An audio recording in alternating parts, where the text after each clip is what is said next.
Good afternoon, Ethel. Hello there, James. It's nice to speak to you. So, you're the first in what hopefully is going to be a new series and a new venture for me. Apart from into my music programs, I'm looking to do stuff more along the art line. So chatting to authors, all that kind of stuff. Right. And obviously, I'm starting with yourself because I've read the first two of your books. I'm on book 3 at the moment. And I must say that Changed Times, very good title because it's actually changed me a wee bit, having read that book. Oh, my. And the reason I'm saying that is, obviously, Scots is my native language, but I had never actually read anything, that was written in Scots until your book. And it took me maybe a couple of days to get my head around words that I understood but hadn't really seen them written down. It's really made me look into that whole aspect of the language a wee bit more. So it's changed me a wee bit. Well, that in a way is a good thing. Words that you've been familiar with but you haven't seen them written down. And you look at them and you think, oh, and then you realise that's what it is. The next time round, it's easier. But it does take a wee while. And so that kind of leads me into, before you started to write the books, were they always going to be in Scots, or did it just happen to be because of the subject matter of the books that it was going to be better written that way? Well, I would say that it's a bit of both. Because when I was writing before I started the series, I found that things came more easily when I did it in Scots. Mm-hmm. And because obviously it was a Scots theme, it seemed a great opportunity to, practically indulge myself in it. Mm-hmm. And I've enjoyed it, and I feel now that when I'm writing, a lot of the times I think it in Scots, and then perhaps with the description, I then put it into English. So in a way, it's changed me as well. That's good to know. That's good to know. It's had an effect on both of us. I was speaking to somebody recently, and I was kind of trying to count up roughly the number of languages that would have been used historically in Scotland. Obviously, Scots, Gaelic, Doric. Yes. And I'm trying to, I got that far, but then I couldn't really think of anything else after that. But I'm sure there must be something else. Well, the vast number of the people spoke what was broadly known as Lowland Scots. Mm-hmm. And that has gone on into today. And you've got various variations of it depending on where you live. Mm-hmm. For instance, the Glasgow way of speaking is slightly different to Dumfries or the Borders. And also they bring in new words. But generally it's the same. It's the form of it is the same, but the use of the words is slightly different. And also the accent. The accent is very important because when you say a word a certain way, it sounds totally different. Mm-hmm. Yeah. It's interesting you were saying there about, the sort of differences in Lowland Scots. I'm from Glasgow. And I lived away from Glasgow for a lot of years. But I did find when I came back, my cousins' kids, who were like, by this time, maybe in their teens, were talking kind of the same language as me, but it was slightly different because they had obviously kind of, their generation had brought in new words that I didn't quite understand, And I think the same feeling when I started to read Changed Times, I had that same kind of feeling. I felt that I should know exactly what it was, but it was just kind of out of my reach. Yes. But you got there. You got there. I did, yeah, I did. And do you know what? It's interesting because I know a lot of people who would have started to read something like that and they would have given up maybe after the first couple of pages. Yes. That's what makes what I'm writing a bit of a niche market. And I'm well aware of that. Mm-hmm. It's got to be. Although having said that, one of my readers is actually Welsh, and English was her second language. And she now lives in the south of England. And she's been learning Scots since then. And sometimes, when she will email me, she'll slip in a Scots word just to prove to me that she is in fact doing it. So it's quite strange. When the fourth book was launched, it was done on Zoom. And the benefit of that was people came in from all over the place, rather than in a bookshop or in a library. So there was people came in from all over Britain, whom I had no idea. Yeah. Enthusiastic about it being in Scots, which was nice. Yeah. I mean, obviously, I didn't get taught much Scottish history when I went to school. Nobody did. It wasn't really the done thing. And a lot of Scottish history I've learned, out with that environment. Yes. But I really learned quite a lot through these first couple of books as well, about that whole Covenanter period in which, I didn't know anything about at all really until I started to read the books. It is indeed a very peculiar time. And it's actually a time where I would say if you divide them into two sides, the for and against, we say that the for are the royalists or the king, etc., and the against.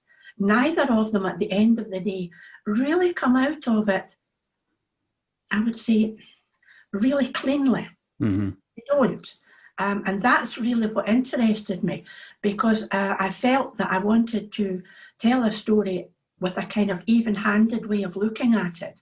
And it was only when I found the character who is John Steele, and who actually was a real person. And I followed, what he'd gotten up to, and I realised that he was such an unusual man for his time, because he actually was looking at it with disparate eyes as well. Although his nature allowed him, or unfortunately, he was sucked into something. Yeah. But it's really a story about being sucked into something and then it takes over and then you have to live with the consequences. That's interesting, actually. You said that about John Steele, because that was going to be one of my questions. Was he a real person, or was he kind of a composite of people that you'd kind of heard about? No. So he was definitely a real person. That's good. He was actually a real person, and I could maybe add that he's got quite a lot of descendants. Yeah, because Steele is one of those names, I think, in and around Lanarkshire, isn't it? Yes, very much so. But strangely enough, a good number of them have been in touch, not local ones who knew me anyway. But I've had a Steele from San Francisco was in touch. It was Vicky Steele Woodall was her name.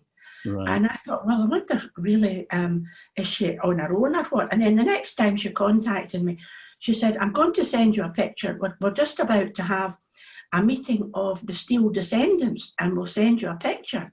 And then came this picture. It was kind of on a bridge.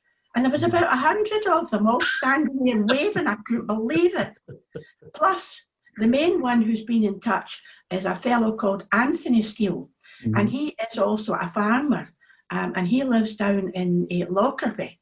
Right. And there's quite a nucleus of them down there. And they've been very supportive. In fact, when I went to the Wigtown Book Festival, God damn it, they turned up there. They were in the front row. But I didn't know who they were at the time, but somehow my eye kept going back to them and saying, why are they staring at me like that? And I'm very glad to see they've been supportive. So what I've said hasn't got their dander up, if you know what I mean. Yeah. I mean, because obviously the real, if you like, historical figures like John Graham of Claverhouse, George Mackenzie, so on and so forth. I mean, they're names that, to a certain extent, I think a lot of people would maybe recognise from various, sources, but not know anything about. I mean, I'm not sure if I'm right with this, but he's described as the Viscount of Dundee. Is that then different from Bonnie Dundee? Same person. Is it the same? It's the same person. I thought that. He became the Viscount Dundee towards the end of his career. Ah, right. And he was given that by King James. But yes, same person. The interesting thing about John Graham is he gets very bad press. In Covenanting circles, he's often referred to as bloody Clavers. Yeah. Now, I've got to confess at this point, well, all along, I've had a wee soft spot for him because he is and was a mercenary. Yeah. He was doing a job. He had nothing actually against the Covenanters, not that they would believe that. Mm-hmm. Because if you look into his personal life, the woman he married, Jean Cochrane, came from a rabid Covenanting family. Right. But he loved her, Mm-hmm. and she him, and they married, and her family cut her off without. Yeah. Yeah. They all stayed together. So you see, he didn't have anything against the Covenanters per se, but his boss, who at that time was the Duke of York, had said that you need to root out those rebels by whatever means, and he obeyed orders. So I've got a wee soft spot for him. Yeah. But for many reasons, but it's not a popular thing to say. Yeah, I mean, I thought it was really interesting, you know, when John Steele is up in front of the sheriff in Lanark for the first offence, as it were, and Claverhouse is there, and, you know, they're fining him, and then he goes to, you know, get the goods to pay the fine, and he wants to take the horse Juno, but John is a wee bit smarter and, you know, secretes the horse elsewhere. And from my reading of the, you know, the story, I can imagine Claverhouse laughing at that. Yes, You know, that he's exactly. been duped, do you know what I mean? Yes. Which kind of would go against how you're seeing him, you know, as the person who's coming down hard on these people, you know? Absolutely. He's able to see both sides, although when he comes down hard. Yeah. And he also has a hell of a temper. Well, I mean, I think he was kind of well named, wasn't he, with a kind of bloody tag, you know, because of his... I don't necessarily think it was to do with the fact that he let a lot of blood. I think it was to do with the fact that he was quite tenacious. Well, he was definitely tenacious. And also, he had to really stand up for himself because he wasn't one of what you would call the great lords. Mm-hmm. His father was a laird, and he was a second son. And second sons don't inherit. Yeah. So because of that, he decided on a military career. And he went off, as many Scots boys did, to Holland. Mm-hmm. And for a time, believe it or not, he was actually in the regiment of the Prince of Orange. So you see, it turns itself upside down by the time you're finished. He and the Prince of Orange fell out. But the reason they fell out was that, first of all, at a siege, the Prince of Orange was in danger of being captured. Mm-hmm. And Claverhouse galloped down, lifted him up, saved him, and brought him back. So you can imagine the Prince of Orange was pretty grateful. Absolutely. At that point, he said to him, "I'll make you a colonel in my regiment." Now, at that time, John Graham was just a young man. So he was thinking, oh, this is great. I'm going to be a colonel, you know, and this is really super. Mm-hmm. But the Prince of Orange was very good at changing his mind. And later on, he thought to himself, that man's a wee bit young for that. I think maybe it should go to this man called Mackay, who at that time was in his 40s. Right. And this is what he did. And John Graham was spitting peas about this. He was not amused. And he was doubly not amused when the Prince of Orange sent him a bag of gold as compensation. And he took a temper tantrum and opened the bag and threw all the gold up and down all over the stable yard, and then got on his horse and galloped away and left his regiment. And when he crossed over to England, he then presented himself to Charles II and said, "Are you looking for a military man?" So you see, he did have a temper. Yeah. And it's not really something that somebody would have done in those days glibly, you know, is throw money away. No, indeed. You know. So what I wanted to find out from you as well, because obviously with a book like this, there's a great deal of research has to go into it. And obviously, you've listed the historical characters, and you've given, like in the case of John Graham of Claverhouse, 1648 to 1689. But there's a couple of them where you don't have like maybe a date of birth, or a David Haxton of Rathillet, timeline not verified. No, it wasn't. So is that because possibly records maybe destroyed? Because I know obviously at that time the records would have been kept probably in a parish church or something like that. Yes, but it's partly that, or they've disappeared. But in actual fact, the main character, John Steele, we don't know when John was born. We also don't know when he died. Right. But we know quite a bit about the in-between, which is really what actually matters. Yeah. But the interesting thing about him is he's actually buried in Lesmahago Old Parish Church Kirkyard. Right. And we know he's there, but we don't know which gravestone is his. And the reason for that is that in those days, if you were a devout Christian, you would ask to be buried under what was known as a plain fruchtstone, and that was a stone with no name and no date. Oh, right. So I know where he's buried, kind of, but I don't know exactly. But the main thing is nobody knows when he actually did die. We know he died of natural causes. Right. So he lived to tell the tale at the end. So going back to the kind of beginning of the book and to the minister, Lucas. He's a difficult one. I must admit, I really had sympathy for him.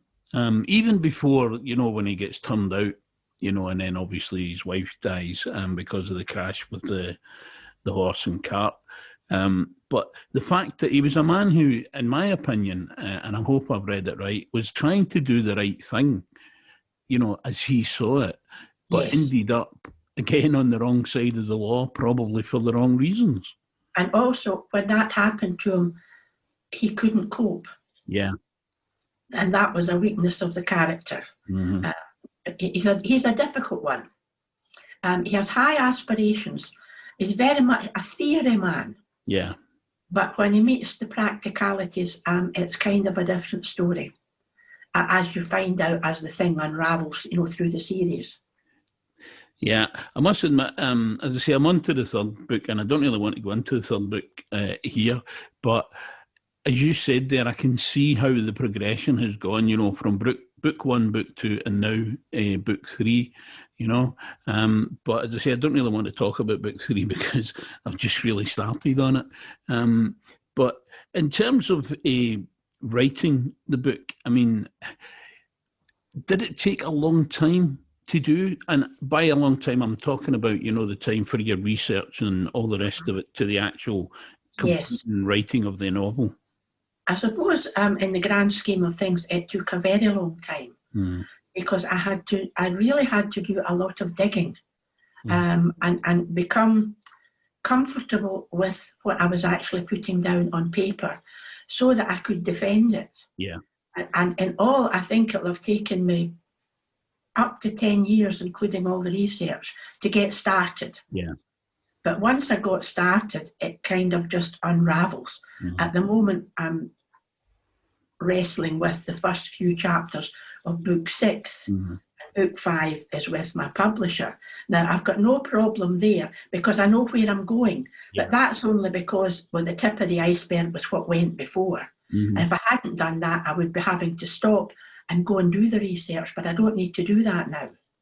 Yeah. If that makes sense. No, absolutely. I mean, I dabble with writing. I've always written essays and short stories and really enjoyed doing stuff like that. And I'm struggling at the moment with my own book. Slightly different from yours. It's in relation to football, and it's getting the information about it's really about 3 footballers played for a specific club, and it's getting the information about them. So it's knowing where to point your nose. Exactly. And when you get a lead, not hanging back, following it up very quickly. And when you get a hold of somebody who you're quite sure has got a wee nugget that you want, you really need to nourish them. And when you do that, I really have found along the way that people could not have been more helpful, but you need to find them first. Yeah. And that in itself takes time. Absolutely. So I must admit, and kind of going back to the beginning of the book as well, you had a poem right at the very start of the book, The Giver, by Finola Scott, Yes. who I didn't know at all until I read, that poem from the book, and I've gone on to find out a wee bit more about her. So again, Finola is a character and a half. Great. Again, it's taken me down routes that, I may never have gone down if I hadn't actually started to read the book. And I was really interested in the quote from Martin Luther King Jr. that you'd included in as well. I've heard that quote quite a few times, and I must admit, I would never have thought until I seen it in your book and then read the book, the relevance. Right. Well, that's good. So it's just, I love language. Do you know what I mean? All types of language, I absolutely love it. And it's amazing how things that seem to be so far apart can actually be a common thread. Yes. And I find that, as I said, with your book, Changed Times, as I said, changed me because it made me think long and hard about a lot of things, but also made me want to learn more. And once I'd finished the first book, it wasn't even like it got put down and there was a space and then I picked up, book two. It was almost as soon as I'd finished reading book one, book two got pulled out and, I started on that. And the same has happened with book three, because I'm just so keen to know what's going to happen next. Well, that pleases me very much. Thank you. It's a part people don't know anything about. When I go out to, like various speaking events, usually in libraries, the very first one that I went to, I thought it was going to be the sort of usual, author comes and meets the people and reads a bit of the book and answers questions. Mm-hmm. And the minute I started, I could see by their faces, they had no idea what I was on about. So I thought, right, stop. So I stopped and actually said to them, look, do you know anything about this? And they're looking back at me like owls, as if to say, what is this woman talking about? And I said, well, do you know anything about 17th century Scotland? No. But would like to know. Yeah. So from then on, what I do is I go out and I give them a PowerPoint history lesson, but I try to make it kind of light and fun. And you've no idea the number of people afterwards who come and say to me, I'm going to find out a bit more. I didn't get that at school. I don't know anything about it. So I feel that by doing that, although in a kind of diverse way, it's possibly helping to promote my book, it's more important that it's telling people about their own background, which when they discover it's there, they think, well, maybe I should know about it, and so they should. Well, that's exactly my thoughts, As I said, didn't get taught anything like that in school. It was all about the Tudor kings and queens and all the rest of it. The only Scottish history that I can recall being taught was Robert Bruce falling on with a spider because he's seen it, completing a spider's web, and that gave him the inspiration to go on again. And that was about it, And everything that I do know about Scots history is stuff that I've learned ever since I left school. But the 17th century until your books came along were a period that I didn't really know anything about, but I'm now learning a lot more about it. And I think it's great that people are starting to feel that way. And, I hope that, it's something that becomes more common for people to be taught it going forward. Well, I hope so. Every little helps. We just keep pegging away. Well, I'm hopeful that I'm going to finish book 6 and bring the whole thing, to a finale. Mm-hmm. And that's my aim. When I started off, it was only going to be one book. Yeah. And when I got a publisher and spoke to them, I said, now, do you want one fat book? Mm-hmm. Or do you want it in stages. And immediately they said in stages that you need to drip feed this. Yeah. It was going to be too much. So in a way, they were being kind to me because it's given me more space as well. Yeah. So book 2 then in this series, and obviously continuation on from book 1. But one thing I wanted to ask you that kind of struck me a little bit, I'm sure you must have in your mind's eye a picture of how each character must look. And I was just wondering if it kind of corresponded with how I envisaged them. Right. I see John Steele as being a rather big and robust, hearty sort of man. Obviously a farmer, so, does a lot of physical labour, so very, very strong. Lucas Brotherston I see, again, as a kind of tall man, but much slighter of frame and much more studious type person. Would that kind of correspond with yourself? Well, as far as John Steele is concerned, I didn't need to imagine, about him because he was described. Right. And he was large, very well built, and rather athletic. Mm-hmm. He also had brown curly hair and brown eyes, and he had a kind of, I would say, friendly, happy face. Mm-hmm. But he was one of those people that it was not wise to cross. Yeah. Does that make sense? No, I completely get that. Now, Lucas Brotherstone, you're more or less there. I didn't imagine him as being particularly tall. I was more inclined to the sort of academic, studious, preferring the world of words and theory, and being a bit lost in the real world. Yeah.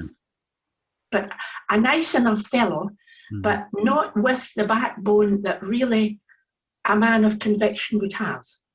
Yeah, and I think that comes across really well, in the books, the way that you write about them, because once I really started to get into the characterizations, each character really started to come alive to me. And I know that, as a reader, you do, or I certainly do, form pictures while I'm reading of, what the scene is like, what the people involved in that particular scene are like. And I'm always curious, as to how that might correspond with how other people see, what they see when in their mind's eye when they're reading or indeed writing. Yeah, I think that's very important in anybody's writing is to try and connect your thoughts with somebody else. And what I'm trying to do is not to say that I want you to think this way, and that's how I see the person. I want them to travel with them, and along the way, just simply make up their own mind. Because the theme of the whole book is pretty sensitive. There's a lot of people have very strong opinions one way or the other. And I've certainly found that out when I've gone to speaking events. Yeah. And you can sense it very quickly, whether you're with an audience that's with the Covananters, in inverted commas, or a group that are almost, aye, right, so it is. And you can feel that immediately. And I always start off by saying, look, please remember that whatever I'm telling you, I'm just somewhere in the middle. Yeah. Yeah. Because I really don't want to be rushed by the audience and swept off my seat. It usually gets a wee laugh. Yeah. I must admit that I'm leaning more to the Covenanters, not from any religious standpoint or anything like that, but purely and simply because I do tend to kind of side with the underdog. As a general rule, I suppose there's maybe a bit of a rebel in me. Yes. But by the same token, some of the sort of central characters on the royalist side, I do find quite an affinity with as well. So it's not quite conflicting, but on the one hand, it's like, I'm not too sure how this is going to go here, Right. To be quite honest, I think if you look at it desperately, that either side does not emerge clean. No. They don't. They don't at all. Now, the interesting thing is that today, when we're speaking, is the 28th of February. Mm-hmm.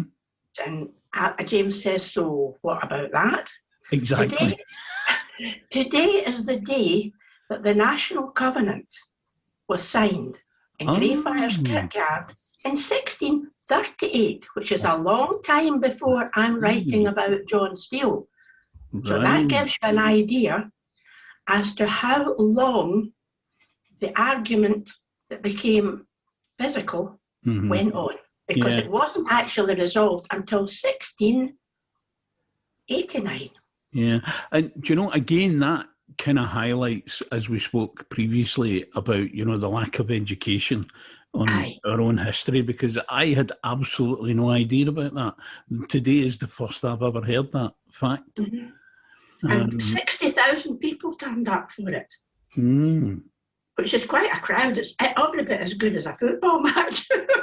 I mean, if you take it in context of, you know, the period as well, it wouldn't have been that easy for 60,000 people to get there. No, that's the important thing.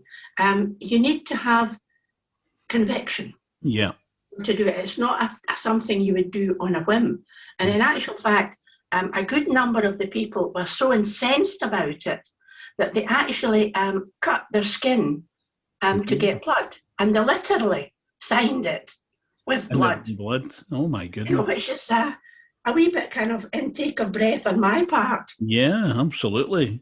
Do you know, it's kind of funny because I was having a conversation yesterday evening with someone, and it was kind of to do with, you know, believing in things or not believing in things. And my standpoint tends to be that unless I can see proof of something, I tend not to believe that it's possible, but I don't discount it. You know, but as soon as I can see proof of something, then I'm more inclined to go along the lines of, yeah, that's definitely something that's happened. So in a historical context, if there's some sort of historical record, written or oral record, that has been handed down over the years and I can get to see it, it makes it much more real for me. That's very important. Yeah. And that's why in the writing, what I've tried to do is to portray the many doubts along the way, because there are a lot of doubts. Oh yes, definitely. And that I think is a good thing for people to read, because then they realise that they were neither saints nor sinners. And some of them were definitely so focused that they had no doubt. And quite honestly, people like that frighten the shit out of me. No, I completely understand what you mean by that, actually. Because I think, how did you get there? Yeah. You know, how did you get there? And are you going to be staying there? And please don't influence me too much, you know, and I step back. And I've met a few, there are still a few of them going about today, trust me. I can believe that. I can actually believe that. Because people do tend to, you know, certain people tend to become very fixed, don't they, in a belief or a belief system. And it doesn't matter if you show them evidence that may contradict what they believe, they are never, ever going to change their minds. That's right. You know? I had similar experience just last week where on a particular site, it's to do with the lost houses of the Clyde Valley. A particular person put up a piece about this fellow who was shot. He was supposed to be a Covananter, but there's no proof that he was. Yeah. He went on to mention John Graham of Claverhouse and literally went on a rant about John Graham. And I thought, no, you're not getting away with that. So very politely, I think, on my part, I pointed out, that I had a soft spot for John Graham, and then laid out the fact that he'd been a mercenary and so on and so forth. Well, I'd made a big mistake there because I had confessed that I had a soft spot for him. Yeah. And the spat grew quite ferocious until it got to the point where there was no way that I was ever going to convince him. I mean, he was describing him as a bandit. And a rat bag and so on and so forth. And I was trying to say, look, he wasn't. that was the way they were then, you know, etc., etc. And eventually I said to him, look, we're not going to agree, so let's just agree to disagree. Exactly. And to my relief, I got quite a lot of likes, but he never ever responded after that. Right. But it was a lesson to me, just watch what you say. Don't confess that you've got a soft spot for anything. Well, I have to admit, I've experienced similar things in the past through social media things as well. So I tend to be quite guarded, Yes. you know, when I'm on social media these days, because it's very easy for people to jump all over the top of you and start accusing you of all sorts, and they miss completely the point of what and it's the fact that they do it so quickly. Yeah. You know, you're kind of taken aback. You think, that's not what I meant. But it's said, and you can't really stop them from saying it. Yeah, no, exactly. And I think, I might be wrong about this person that you're referring to, but I sometimes think that the people that jump on like that, it's through a lack of knowledge, you know, really of what it is that they're trying to discuss. They've not really done a great deal of research into it. I mean, obviously... he had a broad picture. Yeah. But when I pointed out some of the facts he was claiming were wrong and why they were wrong, he didn't respond to that. He just kept on saying that that's what the man was like and that nothing would change his mind. And I thought, this is going nowhere. But I've come across this a lot, even at speaking events. Because, you know, people would come up, not necessarily during the event, they would come up to me afterwards and say, I didn't like you siding with him. And I said, look, I'm not siding with him. I was just trying to tell you, he was a human being the same as we are. And they look at you and shake their head and you know, they're no listening. I mean, I think, personally, after having read the first two books, I mean, I do, in my own opinion, I firmly believe that under different circumstances, John Steele and Claverhouse could probably have been friendly. I would agree with you entirely. You know? Because Claverhouse had respect for John Steele. Yeah. Because funnily enough, I'm working on book 6 at the moment. Yeah. And obviously we're a way down the line. And at this point, someone has seen John Steele and is an intelligencer or informer. Yeah. And he tells John Graham. Now, John Graham hasn't seen John Steele for something like 7 years. Right. But he knows exactly who he is. And he remembers. And he says to his sergeant, aye, he's a bit of a challenge. And he was. Yes. It's interesting that you say that, actually, because obviously I'm coming towards the end of book 3 at the moment, and I'm finding myself starting to do a wee bit more research as I'm going through the book. The first book I read, as a kind of standalone sort of idea, and then when I read book 2, obviously it's following on, and I started to think a bit more about the characters and the situations. And then when I started to read book 3, there were things that you were mentioning, and I won't mention them yet because we're going to talk about them in another chat, but there were things that you were mentioning throughout book 3 that I thought, I need to find out a wee bit more about this.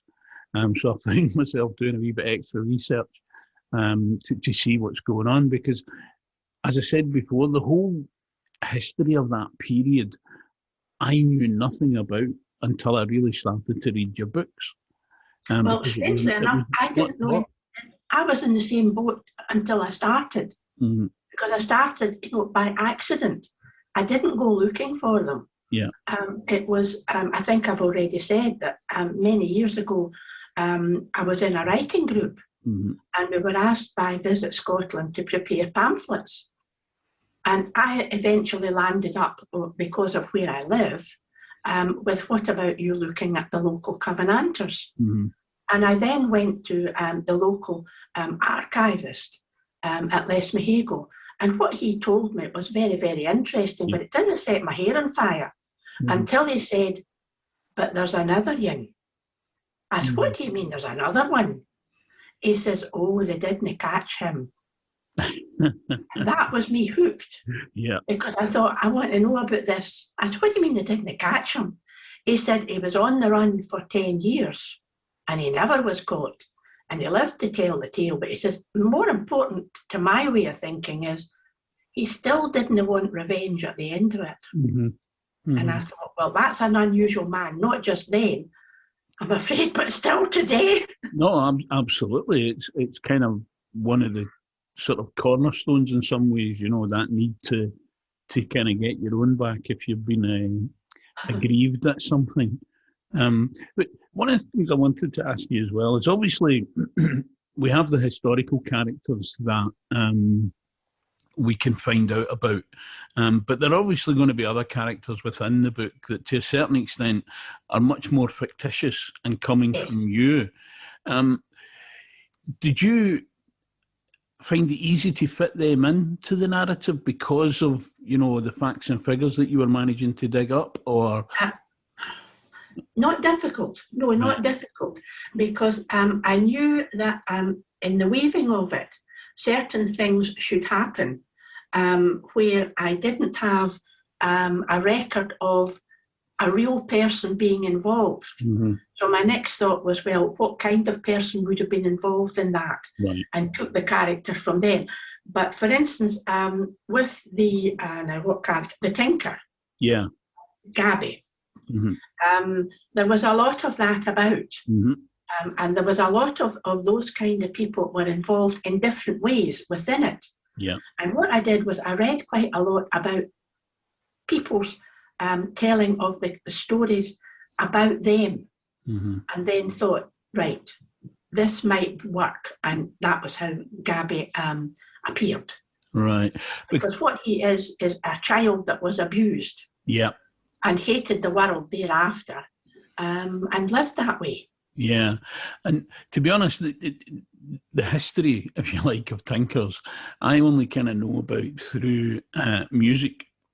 And through sort of folk songs and stuff like that, right. Because obviously I might be wrong in saying this, but I don't really think there's going to be a huge amount of written historical record for these people, just purely because of the way that they lived their lives. So story and song is the way that, people will have to learn about them. And I think in their own way, they're very interesting. Yes. Absolutely. And they don't deserve to be forgotten. Yeah. Because in their own way, they contributed to the thread of everything else. Mm-hmm. Mm-hmm. So when you're writing, obviously book one, you've done book one, you're moving on to book two. Did that become an easier book to write because of what had happened with book one, or did it become a bit more difficult because you're perhaps having to include, more characters, more facts, more figures, all that kind of stuff? No, it became easier. Right. And it became easier because it had its own flow, mm-hmm. and there was an obvious momentum of this terrible story was going somewhere. So I was keen enough to find out where it might be going. Yeah. And why. And that's been the case with all the other books. The only problem has been and is that this one that I'm on at the moment, which is book 6, and is intended, I say intended because the last one was intended as well to be the last one, is trying to tie it up. Mm-hmm. And I think sometimes I'll sit and look at what I've written and think to myself, no. And just scrub it out. So it kind of takes on a life of its own then in that respect. Yes, it's a family joke, I'm afraid. My husband will say, are we getting any dinner? Are you able to come out of the 17th century?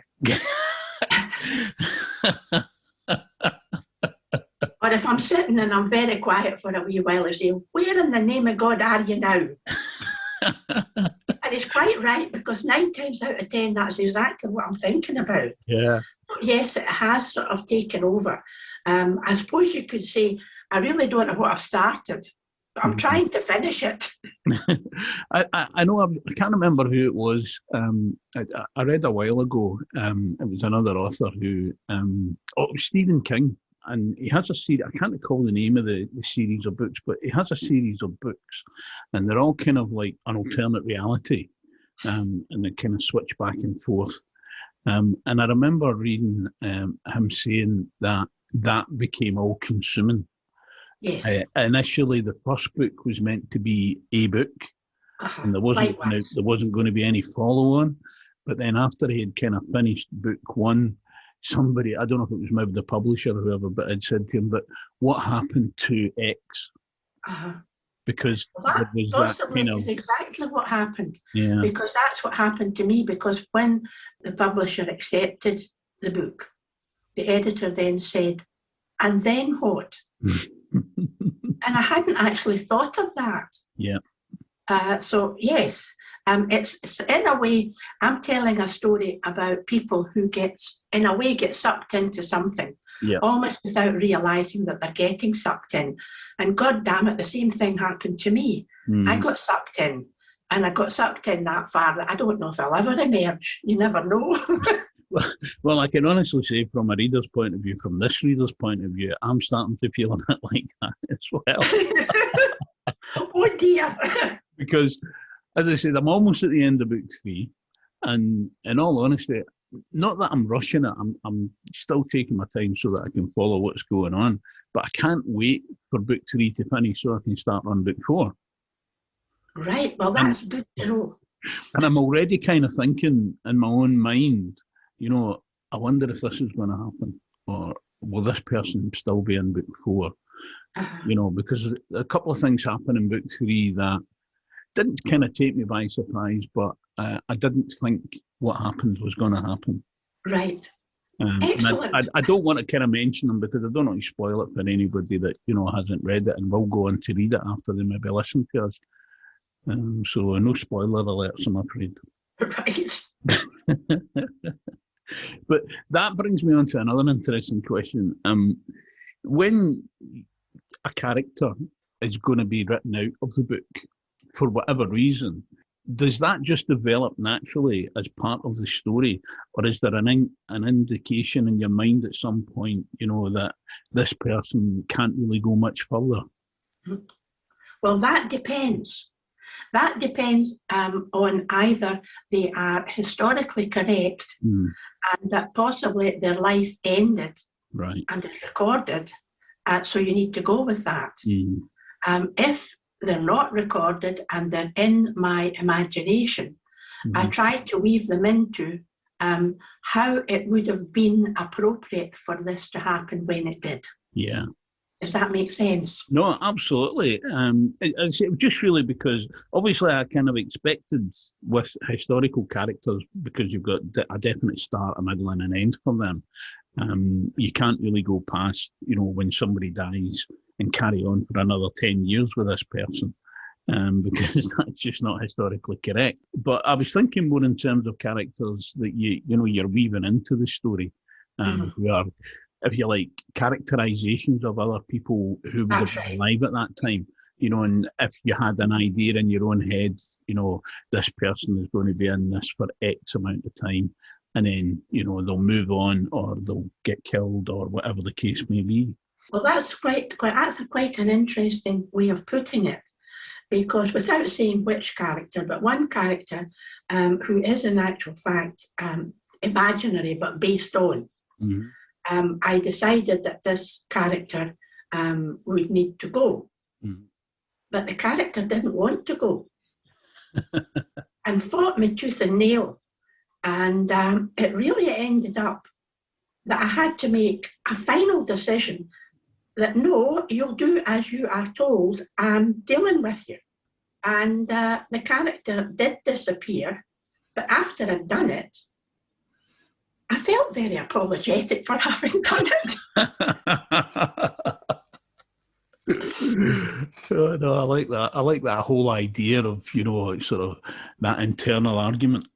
Oh yes, between yourself and whoever the character is, you know. It's almost as if once you've got, with a real character or a real historical character, you're trying to tie in with what you've learned about the person and then put in your interpretation of it. Where you have imagined the person, They somehow take on a life of their own. It's weird. Yeah. And in actual fact, some of them become much stronger affiliated to you than the historical characters. Mm. And they can be, how would I put it, quite troublesome.